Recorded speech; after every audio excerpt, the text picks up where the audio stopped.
Hi everyone, I'm Kimberly Garner, and this is episode 1 of the Naked Files. And today we're talking about desire. And I think desire gets a bad rap. I think that, well, first of all, there's two types of desire. There's big D desire and little d desire. And there's a little bit of a fuzzy line between them, but this will help distinguish between the two. And I like to capitalize certain words. So with desire, little d desire is the desire that is driven mostly by the ego. Okay, so it's the part of us that just wants to be accepted and wants to belong and to be loved and to fit in. And big D desire is sort of oblivious to the rest of the world. Big D desire is listening to that inner fire and then that inner spark within us.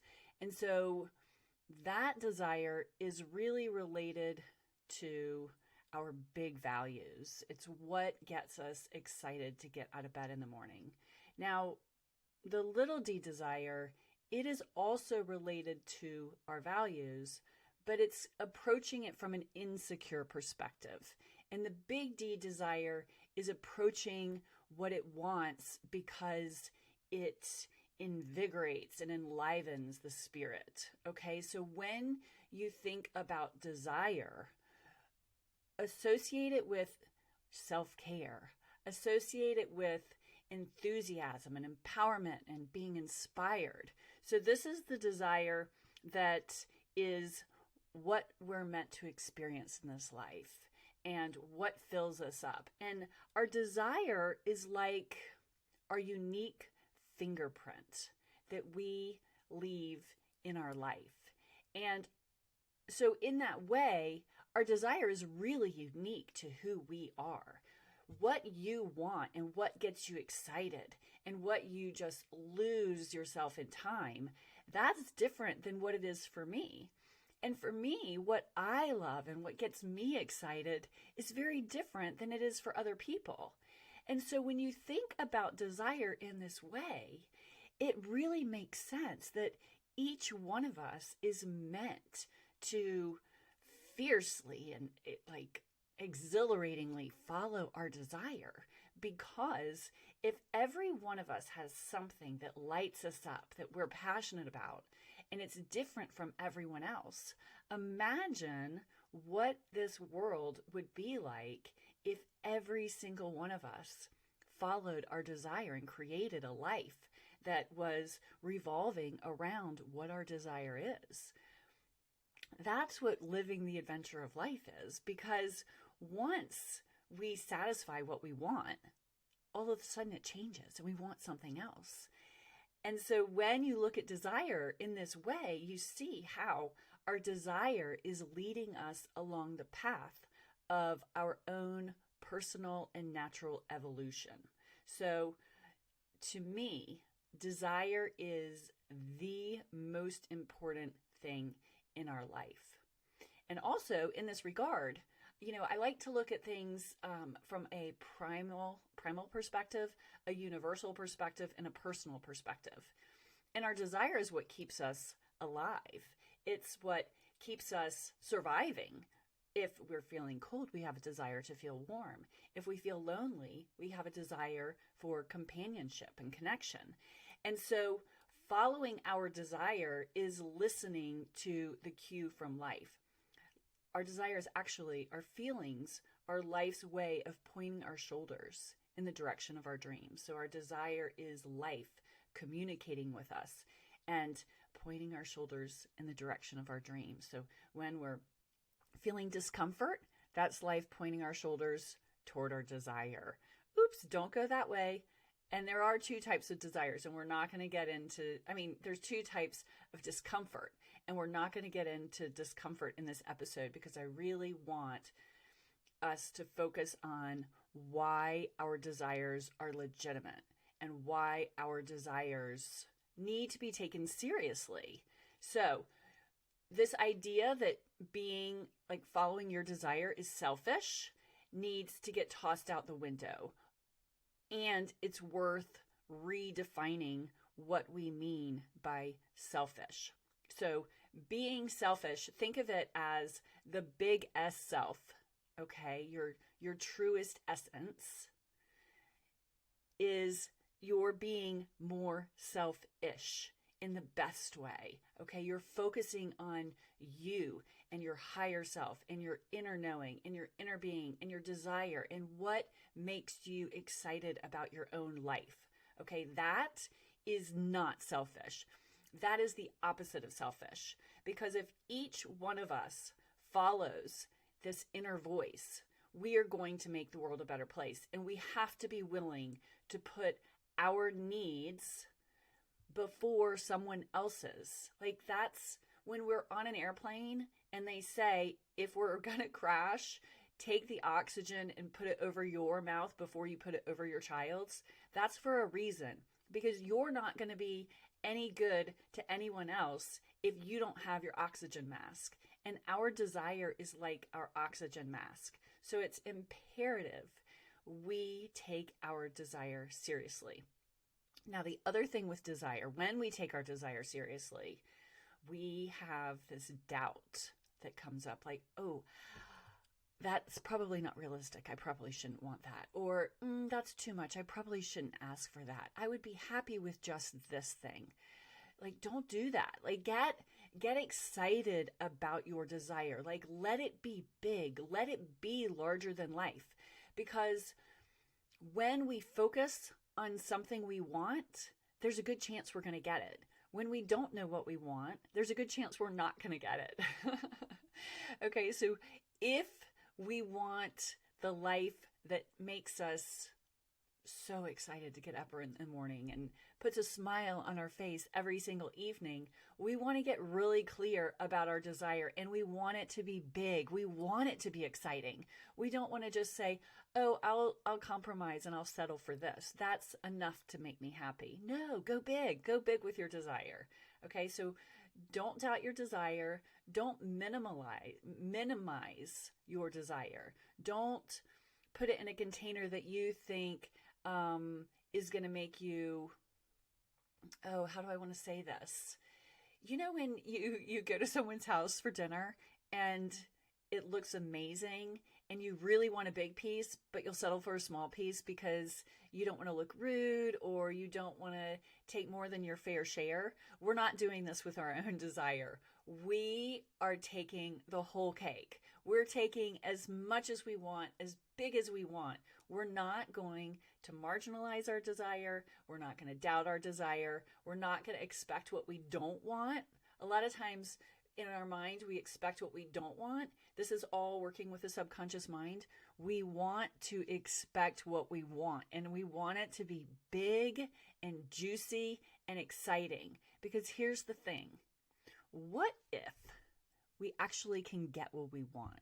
What if we name what we want and it's big and juicy, and we address the obstacles in our mind and in our life, and we align the space of our mind and our subconscious and our external environment with what we want? What if we're going to get it? What if we have this magic wand that's called the power of our mind and the power of our words and the power of our imagination and the power of our space? What if we can get everything we want and we get one shot at it?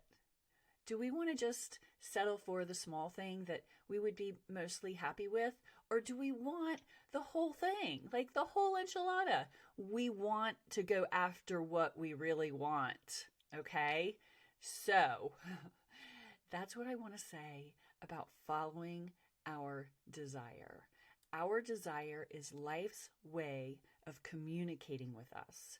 If we have a desire, that is our proof that it is within our reach, because everyone has a different desire. My desire is different than your desire. So the fact that we have a desire is telling us it is within reach. It's life's way of communicating with us. And when we feel our desire, that means when we feel our desire alive within us, that means we're moving toward what we want, okay? That's what makes our life meaningful. Let's change the way we think about being selfish. Going after your desire is not being selfish. That's the whole reason we're alive, is to go after our desire. Now, there's a concept that I talk about, and I'm not going to go very deep into it here, but I want to make this connection really stand out for you with desire. So, the life cycle of a thought. You know how there's a lot of talk right now about thoughts turn into things. And I believe that's true. But I think there's one point that's being missed at this moment, is that the life cycle of a thought really turns into feeling. And it's the feeling that is the creative power. And a lot of people call it manifesting. I call it, it's more being aligned. But it still gets you the end result that you want. So we have a thought, and that thought turns into a feeling. And that feeling has an energy to it. And that energy is it's an electromagnetic energy. And that is what attracts what we want in our life. And so this life cycle is, we see something in our physical environment, and the five senses pick it up, and the subconscious mind gets a cue associated with a memory, and it sends this cue to the mind, and the mind gets a thought. Sorry, it's already within the mind. So the subconscious cues a thought, and then the thought generates a feeling, and this feeling is electromagnetic in nature. It affects our energy. So when you see someone and they haven't said a word, but you can tell by their body language that they're really angry or really sad or really excited, that's what our feelings do. So we can be nonverbal with our feelings, but because it creates our energetic output, it's our energetic feeling, and it radiates out and it attracts in. And so that is what makes our desire so important, because our desire is directly related to our feelings.